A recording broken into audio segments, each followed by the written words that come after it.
It's a case we've been following closely here on Greater Boston, that of Francisco Rodriguez. A quick reminder, he fled his native El Salvador, fearing for his life. Since he came here, he's paid his taxes, has done everything our government has asked him to. But when he showed up to check in, as requested a week ago, he was taken into custody.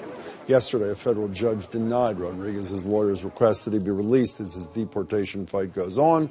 And today, a Boston immigration court judge said he does not believe he has the authority to let Rodriguez out on bond. But Rodriguez's lawyers are not done battling yet. Today, dozens of people showed up at the State House to rally behind Francisco. Among them, his 10-year-old daughter, Melanie, who made a plea directly to the governor. I want to tell Mr. Governor Baker to stop my dad's deportation to El Salvador, because there's a lot of criminals and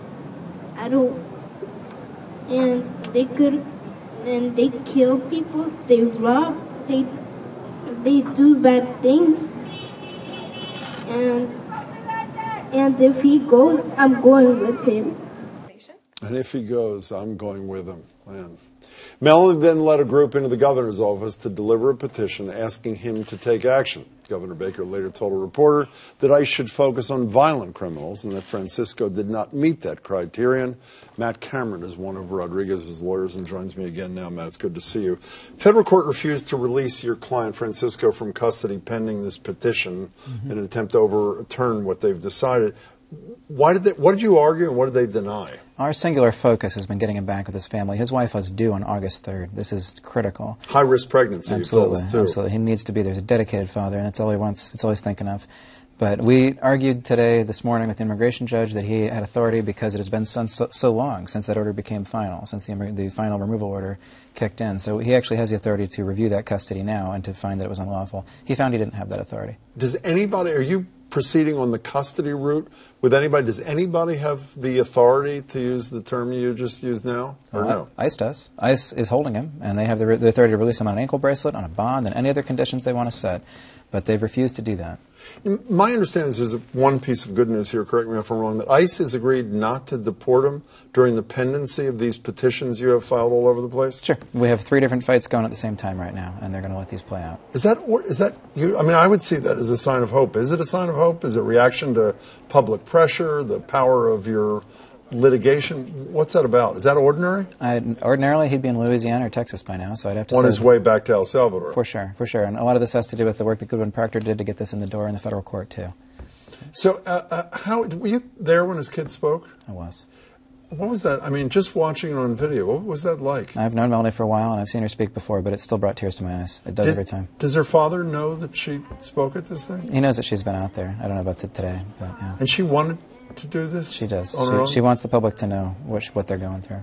How is Francisco dealing with this? I mean, the thing that was amazed me the few times I've met him and the times I've seen interviews, his spirit is stunning to me, and he seems to be a hopeful soul. It's pretty obvious he loves his U.S. citizen kids. That little Melanie is a citizen of the United States. Am I not right about that? Of course.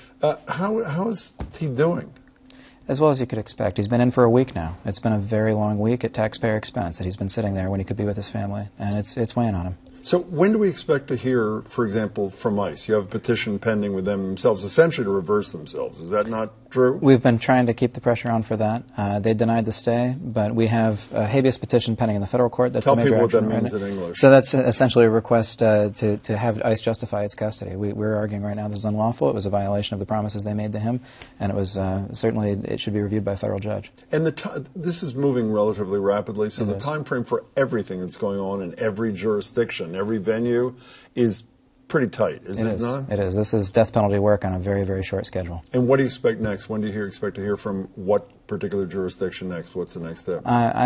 We should be hearing from the Board of Immigration Appeals within the next week or two, and we should be hearing from the federal court on the habeas about the same time. Please, when you talk to your client, we've gotten as much email and communication on this as anything we've ever done, and please tell him people are thinking about him, and the vast majority are supporting his cause. So thanks for your work, and send him our best. Appreciate it so much, Jim. Matt Cameron, we Thank really you. appreciate it. And if you want your feelings known by our government, here's the number to call, 781-359-7500.